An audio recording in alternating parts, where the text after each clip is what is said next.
Hi guys, very warm welcome to all of you. यहाँ पे मैं डिस्कशन कर रहा हूँ ब्रदर कारामज़ोव का, और 3 पार्ट ऑलरेडी बना दिए हैं। ये 4th पार्ट है। और जैसा कि हमने लास्ट पार्ट में देखा था कि फेडोर और डिमिट्री जो बाप बेटा हैं, इनके बीच में ज़मीन और जायदाद को लेके झगड़ा है, और इस झगड़े को सॉल्व करने के लिए वो एल्डर जोसिमा के पास आए हुए हैं। तो वहाँ पे सब इकट्ठे हैं एल्डर जोसिमा के पास, और डिमिट्री का वेट हो रहा था। लास्ट वीडियो को मैंने एंडिंग वहीं की थी कि डिमिट्री आने वाला है। ठीक है, तो अब डिमिट्री को आने में बस बहुत कुछ ही मिनट्स बचे हैं, ज़्यादा टाइम है नहीं। लेकिन इस बीच डिमिट्री के आने से पहले, कुछ मिनट पहले, एक डिस्कशन होता है, और वो डिस्कशन होता है इवैन की साइड से। इवैन एक पॉइंट रेस करता है क्राइम के ऊपर, और मोस्टली वो आप देखेंगे डिस्कशन जो कर रहा है वहाँ पे वो कर रहा है पीटर मिसोफ से। ठीक है, तो पीटर मिसोफ वही है जिसने डिमिट्री को पाला पोसा है। मैंने बताया था ना स्टार्टिंग में आपको पहले बिल्कुल कि डिमिट्री को जो उसकी मदर का रिलेटिव था पीटर मिसोफ, जो फ्रांस में पला बड़ा है, वो लेके चला गया था। ठीक है, तो बुक में अभी अगर आप इस चैप्टर पे अगर आप पहुँचेंगे तो आप वहाँ जो पीटर मिसोफ का नाम मिसोफ नाम से लिखा है, तो मैं मिसोफ वर्ड यूज़ करूँगा। ठीक है, ताकि एटलीस्ट जब आप पढ़ें तो आपको समझ में आए कि मैं किसके बारे में बात कर रहा हूँ। ठीक है, तो जो पीटर मिसोव है, जिसको मैं मिसोव बोलूँगा, इसी से इवेंट डिस्कशन कर रहा है, क्योंकि मिसोव पढ़ के आया है फ्रांस में, तो उसको उस चीज़ का एक वो है कि हाँ भाई मैं बड़ा इंटेलिजेंट हूँ, मैं बड़ा एजुकेटेड हूँ। और इवैन भी, क्योंकि वो भी बहुत बहुत हाईली इंटेलेक्चुअल है, तो वो डिबेट्स करता है। तो अब यहाँ पॉइंट जो रेज होता है, ये रेज होता है around the topic of crime. Crime के अराउंड ये डिस्कशन करते हैं। ये डिस्कशन क्या करते हैं, इवैन कहता है कि जो ट्रेडिशनल तरीका है क्राइम से निपटने का, वो ये है कि हम उसको, जो क्रिमिनल होता है उसको हम प्रिजन में डाल देते हैं, लेकिन इससे कुछ फ़र्क पड़ता नहीं है। वो बाहर आता है प्रिजन के तो फिर वो वापस क्राइम करता है।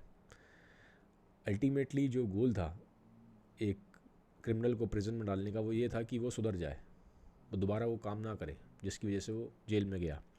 लेकिन इवैन कहता है इससे कुछ होता नहीं है, वो बाहर आता है फिर वो वापस क्राइम करता है। ठीक है, और इनफैक्ट वो कहता है विद टाइम क्राइम बढ़ता जा रहा है। तो कहता है क्यों ना जो हमारा ट्रेडिशनल तरीका है एक क्रिमिनल को सुधारने का, उसको हम चेंज करें। तो ऑप्शन क्या देता है चेंज करने के लिए, वो कहता है कि यहाँ पे इंक्लूड करना चाहिए चर्च को। वो कहता है क्योंकि होता क्या है, मोस्ट ऑफ द टाइम्स जो जो क्रिमिनल है उसको अपनी जो अंदर की जो उसकी कंसाइंस कॉन्शियस है, जो उसकी अंतरात्मा है, उससे प्रॉब्लम नहीं होती, उससे ट्रबल नहीं होता उसको। उसको लगता है कि मैंने तो क्राइम इसलिए किया कि मेरे साथ कुछ गलत हुआ। ठीक है, as a kind of revolt, rebel करता है वो सोसाइटी के अगेंस्ट। बट अंदर से जो उसकी जो कॉन्शियस है, इनर कॉन्शियस है, जो उसके अंदर आत्मा है, उसको लगता है उसने ठीक किया है। तो जिसकी वजह से वो सुधरता नहीं है, उसका उसमें कोई चेंज नहीं आता। बट अगर वो कहता है कि ये चीज़, अगर इस चीज़ की रिस्पॉन्सिबिलिटी, ठीक है, क्रिमिनल को सुधारने की, अगर चर्च के हाथों में आएगी तो चेंज आएगा बहुत बड़ा। चेंज कैसे आएगा, वो कहता है चर्च उसको रियलाइज़ करवाएगा, ठीक है, कि तुम्हें एक स्पिरिचुअल रीजनरेशन की ज़रूरत है। चर्च इस चीज़ का एहसास दिलवाएगा कि जब तुम क्राइम करते हो, जब तुम कोई गलत काम करते हो, तो कहीं ना कहीं तुम स्पिरिचुअली, तुम्हारा एक डाउनफॉल होता है, जिस चीज़ की अभी क्रिमिनल को समझ नहीं होती। उसे सिर्फ एक फ़िज़िकल पनिशमेंट दी जाती है, बट जो उसकी स्पिरिट है, जो उसकी सोल है, जो उसकी अंतरात्मा है, उसमें कोई इम्पैक्ट पड़ता नहीं है। तो चर्च क्या करेगा, उसको ये रियलाइज़ करवाएगा कि जब भी तुम कोई गलत काम कर रहे हो, ठीक है, तो तुम्हारा एक डाउनफॉल होता है, तुम्हारी जो सोल है उसका डाउनफॉल हो रहा है, तुम्हारी जो स्पिरिट है वो गलत डायरेक्शन में जाती है। तो वो कहता है कि जब ये चीज़ें चर्च के हाथ में आएगी तो चर्च उस इंसान का एक स्पिरिचुअल रीजनरेशन करवाएंगे, उसका एक स्पिरिचुअल रीबर्थ होगा। उसको समझाया जाएगा कि ये जो पाथ है, इससे तुम कहीं ना कहीं भटक रहे हो। जो एक पाथ बना हुआ है, एक स्पिरिचुअलिटी का जो पाथ है, एक जो गॉड का पाथ है, तुम इससे भटक जाओगे।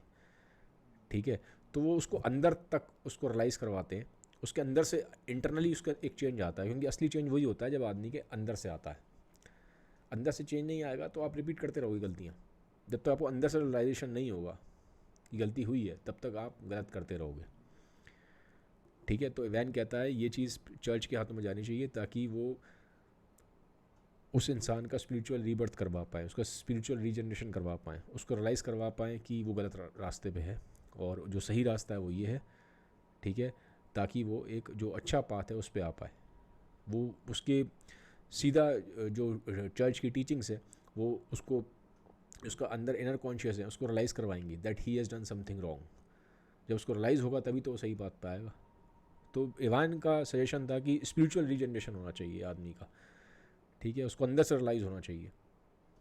तो इसलिए उसने बोला कि ट्रेडिशनल तरीके को हम रिप्लेस कर सकते हैं जब हम ये चीज़ की रिस्पॉन्सिबिलिटी चर्च को देंगे।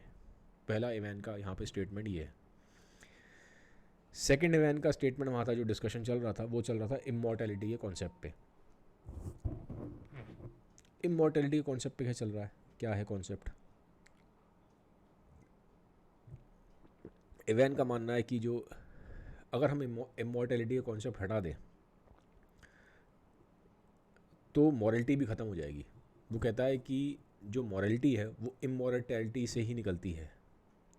अब कैसे निकलती है? मॉरलिटी का मतलब होता है ये सेंस कि क्या चीज़ सही है, क्या चीज़ गलत है, क्या चीज़ सही है, क्या चीज़ गलत है। ठीक है, तो वो कहता है इसके लिए कि आदमी को मॉरलिटी समझ में आए, नैतिकता समझ में आए, इसके लिए बहुत ज़रूरी है कि आदमी इमॉर्टैलिटी में बिलीव करे, आदमी लाइफ आफ्टर डेथ में बिलीव करे। अब इससे आप सोचेंगे इससे कैसे समझ कनेक्शन बैठ रहा है सही गलत का इमॉर्टैलिटी में बिलीव करने से? कि मैं अगर बिलीव करता हूँ कि लाइफ आफ्टर डेथ है या लाइफ आफ्टर डेथ नहीं है तो इससे क्या कनेक्शन है? मेरे राइट और रॉन्ग का कनेक्शन है, और बहुत स्ट्रॉन्ग कनेक्शन है। अगर आप साइकोलॉजी समझेंगे तो आपको समझ में आएगा। देखिए क्या होता है, जनरली आपने देखा होगा, अब देखो इमॉर्टैलिटी का जो कॉन्सेप्ट है वो जुड़ा है एक तरीके से आपके एक्शन से, आपके कर्मा से। अगर आप ठीक एक्शंस करेंगे तो आपको आफ्टर लाइफ रिवॉर्ड मिलेगा, अगर आप ठीक एक्शंस नहीं करेंगे तो आफ्टर लाइफ आपको पनिशमेंट मिलेगा। तो अगर आदमी बिलीव ही नहीं करे आफ्टर लाइफ में, वो सिर्फ माने कि बस यही लाइफ है, आफ्टर लाइफ है ही नहीं, तो बहुत चांसेस हैं कि वो मॉरलिटी के सेंस को खो दे। क्योंकि अगर वो इमॉर्टैलिटी के कॉन्सेप्ट को नहीं मानेगा तो एक तरीके से वो गॉड को भी डिनाई कर रहा है, क्योंकि इमॉर्टैलिटी का कॉन्सेप्ट गॉड के कॉन्सेप्ट से जुड़ा हुआ है। ठीक है, तो अगर वो गॉड का ही नहीं मानेगा, उसके अंदर से फियर ही हट जाएगा गॉड का, तो he will start doing wrong. आपने जनरल भी देखा होगा, जनरल हम लाइफ में भी, हम कोई हमें लगता है कोई आदमी गलत काम कर रहा है तो हम क्या बोलते हैं उसको? भगवान से डरो, ये बोलते हैं ना। ठीक है, बी स्केर्ड ऑफ गॉड। अगर कोई भी आदमी गलत रास्ते पे होता है तो हम बोलते हैं कि भगवान का तो डर होना चाहिए तुम्हें। तो अगर वो डर ही हट गया, if the person is not believing in immortality, that means the person is not believing in God. तो जब वो ही हटा दोगे आप डर, तो आदमी फिर गलत और सही में जो जजमेंट है वो ले नहीं पाएगा। ठीक है, तो ये इसने कुछ पावरफुल जो आर्ग्यूमेंट्स हैं वो रेज़ किए। अब यहाँ पे ट्विस्ट ये है कहानी में, एक जो पैराडॉक्स नज़र आता है, इवैन खुद में अथीस्ट है। Evan is a non believer, he doesn't believe in God, वो नास्तिक है। और लेकिन जो वो स्टेटमेंट्स रख रहा है वो ऐसे रख रहा है जो एक बिलीवर के होते हैं, एक आस्तिक के होते हैं, जो गॉड में बिलीव करता है। ठीक है, तो ये चीज़ जो फादर जोसेमा है उस चीज़ को समझते हैं, जो एल्डर जोसेमा थे, जो हाँ हाई प्रीस्ट है। ठीक है, तो एल्डर जोसेमा के पास मैंने आपको बोला था इनके पास एक पावर है कि वो इंसान को जैसा है एग्जैक्टली वैसा देख पाते हैं। ये मैंने पार्ट 3 में डिस्कशन किया था। तो एल्डर जोसेमा ना उसके पास आते हैं और उसको एक बात बोलते हैं इवैन को कि इवैन, मैं जानता हूँ कि ये जो तुम बातें करते हो, दुनिया तुम्हें जानती है कि तुम अथीस्ट हो, दुनिया तुम्हें एथीस्ट की तरह जानती है, नास्तिक की तरह जानती है, बट मैं जानता हूँ ये तुम आर्टिकल्स जो तुमने लिखे हैं और जो अभी तुमने डिस्कशन किया, क्योंकि उसने आर्टिकल्स लिखे थे जो डिस्कशन कर रहा था ना अभी क्राइम के कॉन्सेप्ट पे, कि कैसे क्रिमिनल को हमें डील करना चाहिए, और इमॉर्टैलिटी का कॉन्सेप्ट, मॉरलिटी का कॉन्सेप्ट, ये सब उसके आर्टिकल्स थे जिनके बारे में वहाँ डिस्कशन हो रहा था।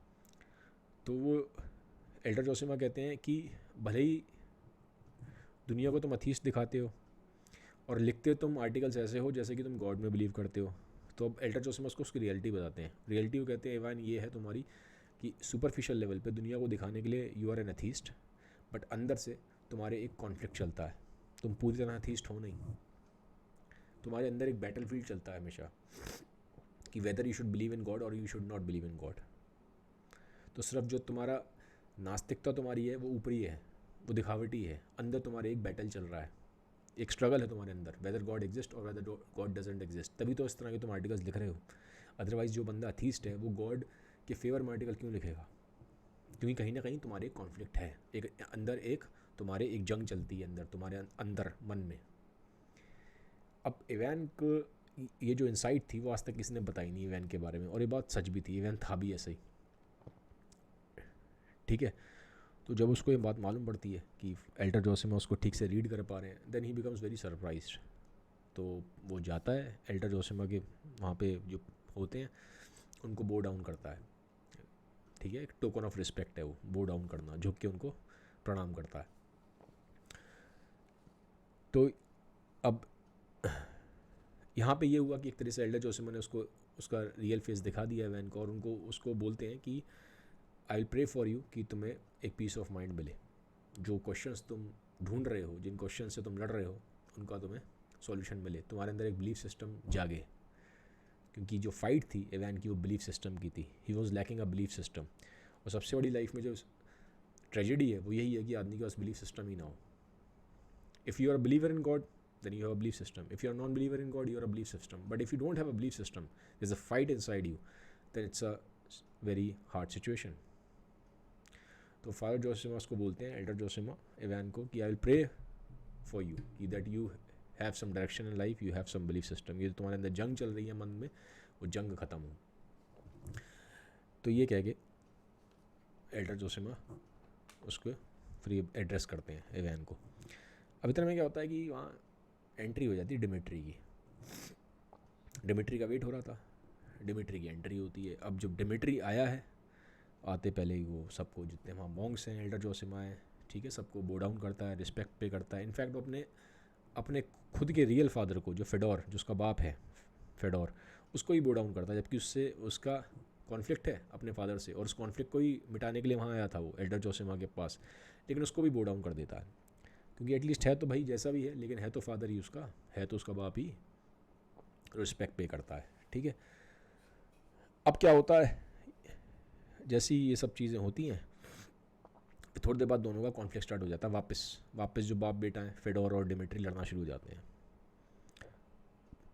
तो जो फेडोर है वो कहता है सारे जितने लोग हैं उन सबको एड्रेस करता हुआ कि इसने मेरा पैसा रख लिया है, इसको पैसा मुझे देना है, मेरे पास तो प्रॉपर लेटर्स हैं, मेरे पास तो प्रॉपर एविडेंसेस हैं, इसने साइन किए हुए हैं।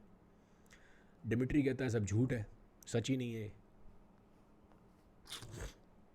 डिमिट्री कहता है झूठ है, ऐसा कुछ भी नहीं है, मैंने कोई पेपर साइन नहीं किए, इसने सब धोखा किया है मेरे साथ। तो फेडोर कहता है तो कोर्ट डिसाइड कर लेगा, ये काम करने के लिए तो कोर्ट है, कोर्ट डिसाइड करेगा कौन सच्चा है कौन झूठा है, ठीक है। तो अब फेडोर के साथ क्या था कि फेडोर जब बात करता है किसी इंसान के बारे में तो उसके पर्सनल एक्यूजेशन पे भी आता है, वो खाली उस मुद्दे तक नहीं रहता, तो पर्सनली भी उसको बंदे के कैरेक्टर को बीच में ले आएगा मैटर के। तो फेडोर कहता है सबको वहाँ पे कि देखो ये डिमिट्री कैसा है, कैसा इंसान है, इसको प्यार है एक ऑफिसर की लड़की से, एक बड़े ऑफिसर होते हैं वहाँ पे रशिया में, आर्मी के ऑफिसर थे, उनकी लड़की से प्यार था, बहुत वेल्दी फैमिली से थी वो, जिसका नाम कैटरीना है, ठीक है, नाम ध्यान रखिएगा, ये पहली फीमेल कैरेक्टर यहाँ पे कहानी में इंट्रोड्यूस हो रही है और इसका बहुत रोल है आगे कैटरीना का। तो फेडोर कहता है कि कैटरीना के साथ इसने एक अफेयर बनाया, ठीक है, और वो एक बहुत बड़े ऑफिसर की लड़की है, अच्छे ख़ानदान से है, रेप्यूटेड ख़ानदान से है, बहुत वेल्दी भी है, ठीक है। इसका अफेयर हुआ, इसकी सगाई पक्की हो गई, वो उसकी फियोंसे है आज की डेट में कैटरीना, वो दूसरे टाउन में रहती है, दूसरे शहर में रहती है। लेकिन अब ये भाई साहब डिमिट्री वो टाउन छोड़ के आ गए हैं, उस लड़की को भी छोड़ दिया कैटरीना को, और अब हमारे टाउन में एक लड़की है गुरुशेन का, ये दूसरी ना लड़की है, ये ध्यान रखिए, ये दो फीमेल कैरेक्टर बहुत इंपॉर्टेंट है कहानी में, कैटरीना और गुरुशेन का, कैटरीना और गुरुशेन का। कैटरीना वो है जो उसकी फियोंसे है डिमिट्री की, जिसको छोड़ के आ गया है, गुरुशेन का है जो उसके ही टाउन में रहती है। तो फेडोर कहता है अब वो गुरुशेन का के प्यार में पागल हो रखा है डिमिट्री, और जो गुरुशेन का है वो किसी और मैन के साथ रहती है, और गुरुशेन का कि जनरली वो अभी देखेंगे आप कि कैरेक्टर पे क्वेश्चंस उठते हैं, ठीक है। वो गुरुशेन का और कैटरीना का जो इन जनरल जो पर्सनैलिटी टाइप है ये हम आगे डिस्क्राइब करेंगे जैसे जैसे आगे बढ़ेंगे, ठीक है। तो फिलहाल यहाँ पे ये है कि फेडोर ने ये बताया है कि कैटरीना उसकी फियांसे है जिसको वो छोड़ के आ गया और गुरुशेनका के प्यार में पागल है डिमिट्री, और उसके ऊपर वो कहता है कि बहुत सारे ये पैसे भी बर्बाद करता है। और गुरुशेनका खुद किसी और मैन के साथ रहती है, इसके साथ तो रहती भी नहीं है डिमिट्री के साथ, लेकिन उस पर बहुत पैसे बर्बाद करता है। मेरा जो हार्ड अर्नड मनी था तो उसने गुरुशेनका पे बर्बाद करा है। अब जैसे ये बात उठती है उसे गुस्सा आ जाती है डिमिट्री को। डिमिट्री कहता है कि देखिए ये बात इसलिए कर रहा है फेडोर क्योंकि जो फेडोर है ये खुद गुरुशेनका के पीछे है, और ये बात सच भी थी क्योंकि जो गुरुशेनका थी वो फेडोर के यहाँ पे पहले काम करती थी। फेडोर का बिज़नेस है, बार चलाता है वो, बहुत सारे उसके बार हैं, अल्कोहल के बार हैं। तो कहता है कि अल्कोहल के बार में इसने जो गुरुशेनका को अपने यहाँ पे काम पे लगाया था, बट धीरे धीरे ये खुद ही उस पर डोरे डालने लगा, ठीक है। तो वो कहता है, बताता है डिमिट्री कि ये जो फेडोर है ये खुद गुरुशेनका के पीछे है और नाम ये मेरा लगा रहा है, ठीक है। और क्योंकि उसको प्रॉब्लम है मेरे और गुरुशेनका के साथ होने से, क्योंकि फिर मैं तो उसके लिए दुश्मन हूँ,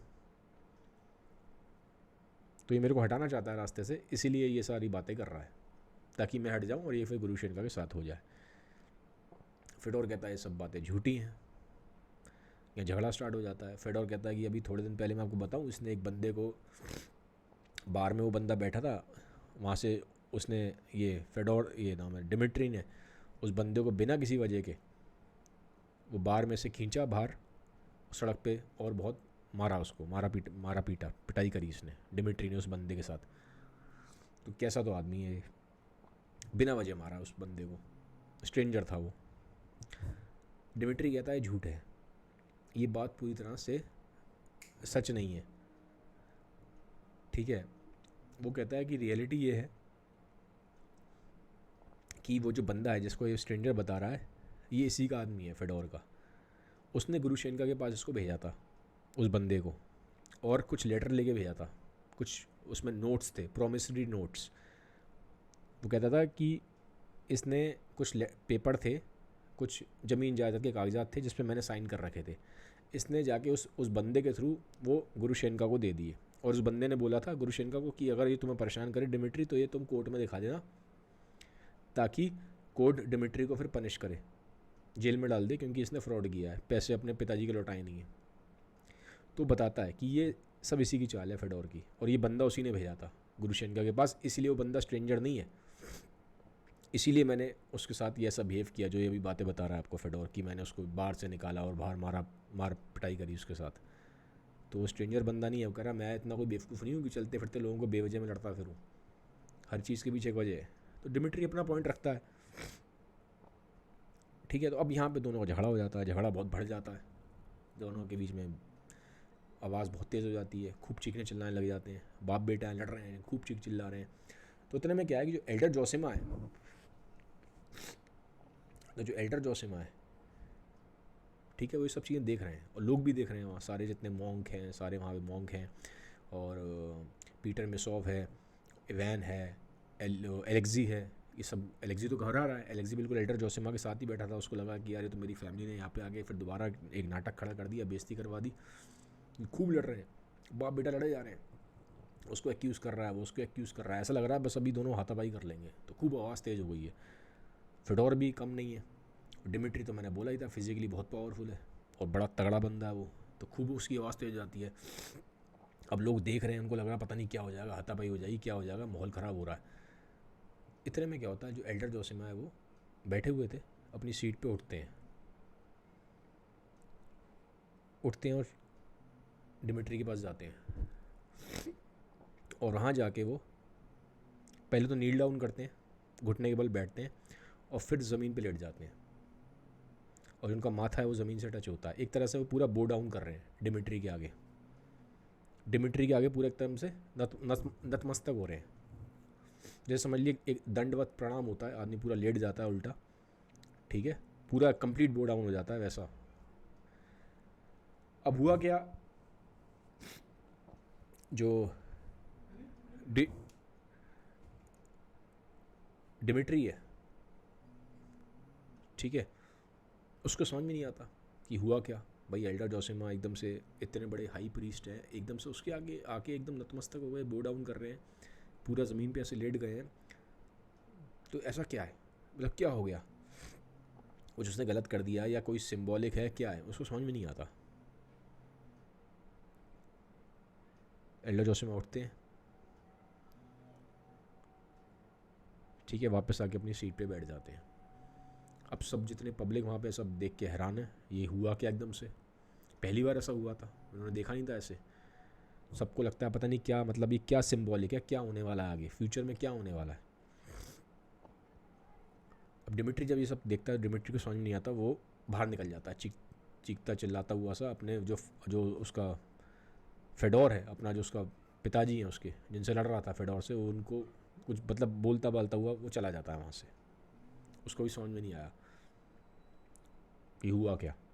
एल्डर जोसेमा का इस तरह से उसको बो डाउन करना उसके आगे, और जो भी उसकी अपने फादर से जो इतनी हीटेड, जो फेडोर है, जो फेडोर से जो इतना हीटेड आर्ग्यूमेंट हुआ, उसको समझ में नहीं आया हुआ क्या। तो वो ऐसी कुछ बोलता हुआ सा निकल जाता है वहाँ से, वो चला जाता है। अब वहाँ पे जो मिसोव है, पीटर मिसोव, उसे काफ़ी ख़राब लगता है। वो कहता है कि यार ये तो बड़ा, जो फेडोर है बड़ा बेकार आदमी है, इतनी बेइज्जती करवा दी, ये है वो है। कहता है मैं रुकूंगा नहीं, मैं भी जा रहा हूँ। तो पीटर मिसोव जाने के लिए बाहर होता है। अब इतने में क्या होता है कि वो बाहर जाता है, जो मिसोव है, तो उसके पीछे पीछे ये भी आ जाता है फेडोर। फेडोर कहता है कि तुम कहाँ जा रहे हो, मैं ही चला जाता हूँ, तुम्हें जाने की ज़रूरत नहीं, मैं ही चला जाता हूँ, मेरी यहाँ पे बड़ी बेइज्जती हो गई। फेडोर कहता है मैं बड़ा ही रिस्पेक्टेड आदमी हूँ, मैं जा रहा हूँ यहाँ से, तुम्हें जाने की ज़रूरत नहीं है, तुम तो अभी जाओ लंच में, क्योंकि अभी इसके बाद एक लंच होना था, लंच में जाना था। तो मिसोफ को कहता है तुम लंच पे जाओ, मैं जा रहा हूँ।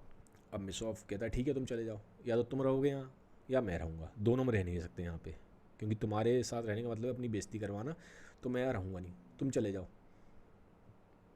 तो वो कहता है हाँ फेडोर मैं जा रहा हूँ, तुम यहीं रुको, तुम जाके लंच वंच करो, मैं तो जा नहीं सकता लंच में, मेरी बेइज्जती हो गई है।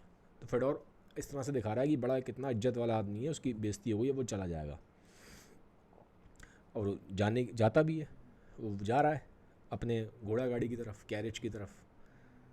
तो जब वो जा रहा होता है तो बड़ा खुश होता है पीटर, भैया जा रहा है तो। लेकिन जब देखता है जो मिसोब है उसकी तरफ कि सच में ये जा रहा है, ठीक है, तो वो क्या करता है, उसको देखता है एक बार मिसोब दोबारा कि मैं देख लूँ कि सच में जा भी रहा है कि नहीं जा रहा। तो जैसे ही वो वापस देखता है फेडोर की तरफ, तो फेडोर मुस्कुराता है और उसको एक सरकास्टिक स्माइल करता हुआ उसको एक फ्लाइंग किस करता है, पीटर मिसोफ को। तो एक तरह से मक्कारी कर रहा है वो जो फेडोर है ना, मक्कारी कर रहा है, मतलब अपने कैरेज में बैठ रहा है वो घोड़ा गाड़ी में, और पीटर मिसोफ उसको चेक कर रहा है कि सच में जा भी रहा है कि झूठ बोल रहा है, क्योंकि झूठ बोलता था फेडोर बहुत। तो जैसे ही उसको देखता है पीटर मिसोफ फेडोर को, तो वो मुस्कुराता है और उसको एक फ्लाइंग किस देता है, ठीक है। एक तरह से फिर वो मजाक सा कर रहा है, सरकास्टिक है बहुत ज़्यादा, समझ में नहीं आता उसकी एंड तक कि उसकी इंटेंशंस क्या हैं, सही है कि नहीं है उसकी इंटेंशंस, ठीक है। अब क्या होता है कि ये तो चला जाता है, फेडोर कैरे अपने घोड़ा गाड़ी में बैठ गया, जो कि पीटर मिसोव है, ठीक है। तो पीटर मिसोव क्या कर रहा है, पीटर मिसोव आके बैठ गया है, जो पीटर मिसोव है, एक सेकंड होल्ड करिएगा। हाँ, तो मैं कहाँ था, सॉरी वो कुछ एसी में कुछ दिक्कत थी, मैं उसको बटन सेट कर रहा था, भूल गया। तो फेडोर अपने कैरेज में है, और जो पीटर मिसोव है वो अब लंच के लिए चला जाएगा, क्योंकि इसको लंच के लिए इनवाइट किया गया। वहाँ पे एक प्रीस्ट है जिनका नाम है फादर सुपीरियर। फादर सुपीरियर ने वहाँ पे जितने भी लोग थे, इवैन को, मिसोफ को, पीटर मिसोफ को, फेडोर को, एलेक्जी को, सबको इनवाइट किया था लंच के लिए। लेकिन फेडोर तो चला गया, घोड़ा गाड़ी में बैठ गया अपनी। लेकिन ये जो पीटर मिसॉव है अब जाएगा फादर सुपीरियर के पास लंच करने के लिए। तो ये चला जाता है लंच करने के लिए, वहीं पास में ही एक बड़ा सा हॉल है, वहाँ इनवाइट किया गया है। तो अब वहाँ लंच में कौन कौन जा रहा है, वहाँ पे सारे इकट्ठे हो जाते हैं। इवैन भी आ जाता है, पीटर मिसॉव भी आ जाता है, एलेक्सी भी आ जाता है, बाकी सारे मॉन्क आ जाते हैं। जो एल्डर जोसिमा है, क्योंकि उनकी तबीयत ख़राब है, ठीक है, उनके इनफैक्ट आखिरी के दिन है, उनकी डेथ होने वाली है अभी, अब कहानी में देखेंगे वो अपने लास्ट डेज़ में, ठीक है। तो एल्डर जोसिमा एलेक्सी से बोलते हैं, एलेक्सी तुम जाओ, ठीक है, मैं अब रेस्ट करूँगा, उनको थकान हो गई थी काफ़ी, ठीक है। तो एलेक्सी चला जाता है लंच करने के लिए। अब एलेक्सी जब रास्ते में जा रहा है तो उसके साथ एक मॉन्क है, वो नया नया भी आया है, बिगिनर है मॉन्क हुड में। तो वो बात करता है उससे, तो वो जो बिगिनर है मॉन्क, वो उससे पूछता है, ठीक है, एक तरह से ट्रेनी समझ लीजिए, अभी वो ट्रेनी है, नया नया है। वो पूछता है कि ये फादर ने ऐसे बो डाउन किया ऐसे बिल्कुल इसके आगे, डिमिट्री के आगे, तो उसका मतलब क्या है, क्या मतलब, कुछ साइन क्या है इसका, सिंबॉलिक क्या है, कुछ अच्छा होने वाला है, कुछ बहुत ख़राब होने वाला है, क्या मतलब है इसका। एलेक्सी कहता है मुझे नहीं मालूम क्या मतलब है, लेकिन कुछ ना कुछ तो था, क्योंकि अब वो पहली बार उन सब ने ऐसा देखा था कि ऐसे किसी एक इंसान के सामने ऐसे एल्डर जोसिमा ने किया हो। तो एक मिस्ट्री बन जाती है कि एल्डर जोसिमा ने ऐसा क्यों किया, जिसके बारे में एलेक्सी बात कर रहा है और जो मॉन्क है वो भी बात कर रहा है, ठीक है। तो ये बात करते करते वो वहाँ पहुँच जाते हैं लंच करने के लिए फादर सुपीरियर के पास। उनका नाम फादर सुपीरियर है जो नावल में है। तो फादर सुपीरियर है, उनका एक हॉल है, काफ़ी बड़ा हॉल है, ठीक है, और जिसमें एक मेज़ लगी है, उस पर सारा इनका डिनर है, जो भी खाने पीने का है। वहाँ पे एलेक्सी है, इवैन है, पीटर मिसॉव है, सारे पहुँच गए हैं। अब जो पीटर मिसॉव है वो पहले आगे माफ़ी मांगता है, ठीक है, वो कहता है कि मेरे से गलती हो गई। तो फादर सुपीरियर कहते हैं तुमसे क्या गलती हुई है। वो कहता है कि आया तुम्हारे साथ ही था फेडोर, और फेडोर ने मिसबिहेव किया, तो हम, क्योंकि हमारे साथ ही आया है तो हमारा ही साथ ही है, तो हम उसके बिहाफ पे आपसे माफ़ी मांगते हैं। तो माफ़ी मांग लेते हैं, ठीक है। तो पीटर मिसॉफ माफ़ी मांग रहा है, इवैन भी अपनी गलती मानता है। वो कहता है ठीक है, हमारे साइड से कहीं ना कहीं जो आर्ग्यूमेंट्स हुए हैं, जो इतना सब कुछ हुआ, जो मिसबिहेवियर हुआ और अच्छा नहीं है, ऐसा नहीं होना चाहिए था, ठीक है। तो वो इवैन और पीटर मिसॉफ माफ़ी मांगते हैं फादर सुपीरियर से अपने मिसबिहेवियर के लिए। एक्चुअल में वो मिसबिहेवियर फेडोर का था जिसकी वजह से माफ़ी मांग रहे थे। फादर पूछते हैं कि वो फेडोर नहीं आया, इनविटेशन तो फेडोर को भी था। तो वो बताता है मिसॉफ कि जो फेडोर है उसको जाना पड़ गया, वो नहीं आ पाया, उससे कुछ आपको पता ही है कि ऑलरेडी वहाँ पे एक न्यूसेंस क्रिएट हुआ था उसका और डिमिट्री के बीच में, तो वो चला गया, वो नहीं आया, ठीक है। और अच्छा ही एक तरह से नहीं आया, वो मिसबिहेव करता है हर जगह। अब इतने में क्या होता है, जो फेडोर है वो आ जाता है। अब देखेंगे फेडोर कैसे मक्कारी करता है। वो गया नहीं है, अभी मैंने बताया था कैरेज में बैठ गया, और पीटर मिसॉफ उसको छोड़ के भी आया कैरेज तक, लेकिन वो गया नहीं है, वापस मोड़ के ले आया अपना कैरेज। तो मक्कारी करता है, मक्कार आदमी है। तो फेडोर आ जाता है, दरवाज़ा खुलता है, उस रूम में फेडोर आता है। तो फेडोर कहता है देखो जी, अब जब आप लोग मुझे ख़राब समझते ही हैं, अब आप लोगों ने तो प्रूव कर ही दिया है कि मैं बेकार हूँ, मैं विकेड हूँ, मैं ईविल हूँ, तो ठीक है, फिर अब परवाह किस चीज़ की है। जब सबने आपने मुझे बेकार मान ही लिया है तो फिर ठीक है, फिर मैं आपको बेकार ही होकर दिखा देता हूँ, ईविल ही दिखा देता हूँ अपना रियल। तो अब तो मुझे तो कह रहा मैं तो प्रिटेंड करता नहीं हूँ, बोलता है मिसॉफ को। मिसॉफ से बहुत चिढ़ता है वो। तो मिसॉफ तुम्हारी तरह मैं चिढ़ता नहीं हूँ, वो प्रिटेंड नहीं करता, तुम्हारी तरह मैं नकाब नहीं ओढ़ के बैठता हूँ, मैं जैसा हूँ मैं वैसा हूँ। अगर तुम लोग मुझे ख़राब मानते हो तो ख़राब ही सही, मुझे किसी से कोई घबराने की ज़रूरत नहीं है। अब उसको समझ में नहीं आता मिसॉफ को ये कहाँ से आ गया दोबारा। मिसॉफ उसको लाइक नहीं करता, वो कहता है या तो अब तुम रहोगे या मैं रहूँगा। वो गुस्से में आ गया, मिसॉफ चीख चिल्ला रहा है। अभी तक तो डिमिट्री चिल्ला रहा था पीछे, अब मिसॉफ चिल्लाने लगता है। अब मिसॉफ की और फेडोर की लड़ाई होना शुरू हो जाती है। तो फेडोर कहता है कि भाई मिसॉफ, मैं तो तुम्हारे साथ ही रहूँगा, तुम जाओगे तो मैं भी चला जाऊँगा, तुम रहोगे तो मैं भी रहूँगा यहाँ। वो मिसॉफ से चिढ़ता है, दोनों चिढ़ते हैं एक दूसरे से बहुत, ठीक है। क्योंकि मिसॉफ से फेडोर की काफ़ी पीछे अभी जब ये लोग वहाँ पे थे एल्डर जोसिमा वाले हॉल में, तो वहाँ पे काफ़ी फेडोर की बातों को इसने काटा था मिसॉफ ने, फेडोर ने जब जब कोई बात की थी, उसकी बात को, फेडोर की बात को पीटर मिसोफ काटता था। तो फेडोर को बहुत ख़राब लगता था, क्योंकि फेडोर कहता था मैं तो ऐसे उसको बीच में टोकता नहीं हूँ, ये मुझे टोकता है, हर बात में मुझे टोकता है बीच में। तो वहाँ लड़ाई हो जाती है, मतलब आपस में एक मनमुटाव आ गया था वहीं पे पीछे, जब एल्डर जोसेफ आगे हॉल में थे। लेकिन अब यहाँ पे, वहाँ तो फिर भी ठीक रहा, कुछ ऐसी बड़ी बात नहीं हुई। लेकिन अब फेडोर अपने उस पर आ गया है पूरा। अब वो उसे परवाह नहीं है, वो कहता है ठीक है अब मैं दिखाई दूँ जो मैं हूँ। तो यहाँ बहसबाजी हो जाती है बहुत ज़्यादा दोनों के बीच में, पीटर मिसोफ के बीच में और फेडोर के बीच में। अब बोलते बोलते फेडोर यहाँ भी रुकता, वो कहता है कि जो एलेक्सी है मैं तुम्हें भी यहाँ से लेके जाऊँगा, मैं तुम्हें यहाँ नहीं छोड़ूंगा, तुम्हें यहाँ रहने की कोई ज़रूरत नहीं है, तुम चलो वापस मेरे साथ। इनफैक्ट तो जो मॉन्ग्स हैं वहाँ पे, जो फादर सुपीरियर हैं, बाकी मॉन्ग हैं, उनको भी वो बुरा भला कहना शुरू कर देता है। तो उसने सारी लिमिट्स अपनी क्रॉस कर दी हैं, फेडोर ने सारी लिमिट्स क्रॉस कर दी हैं, जितना बुरा हो सकता है वो बुरा बन रहा है वहाँ पे। तो ये देख के जो पीटर मिसोफ है, उसे गुस्सा आ जाता है। पीटर मिसोफ चीखता चिल्लाता हुआ, उसे लड़ता हुआ वहाँ से छोड़ के चला जाता है रूम को, कहता है हम यहाँ नहीं रह सकते अब। जैसे ही वो जाता है बाकी सब भी जाते हैं, फिर पीछे इवैन भी वहाँ से निकलता है, ठीक है। तो अब फेडोर भी निकल जाता है, क्योंकि उसने बोला था या तो पीटर मिसोफ रहेगा तभी मैं रहूँगा, पीटर मिसोफ नहीं रहेगा तो मैं भी रहूँगा, तो वो भी साथ साथ निकल जाता है। तो आगे गया है पीटर मिसोफ पहले, पीछे जा रहा है उसके फेडोर, फेडोर के पीछे जा रहा है इवैन, ठीक है। तो जो पीटर मिसोफ वो कैरेज पकड़ के चला जाता है अपने घर की तरफ। पीछे वाले कैरेज में फेडोर और इवैन है, फेडोर और इवैन पीछे वाले घोड़ा गाड़ी में है। और जब घर जा रहे हैं तो इवैन और फेडोर बात करने की कोशिश कर रहे हैं। इनफैक्ट फेडोर बात करने की कोशिश कर रहा है, इवैन तो चुप है, वो बात ही नहीं कर रहा। फेडोर बोलता है इवैन को कि इवैन रास्ते में अब हम जा ही रहे हैं, मैटर तो ठंडा हो गया। और देखो फेडोर का कैसा है, फेडोर इतना नाटक करता है, कभी वो गुस्से में आ जाएगा और गुस्से में भी आएगा, वो फेक गुस्सा है,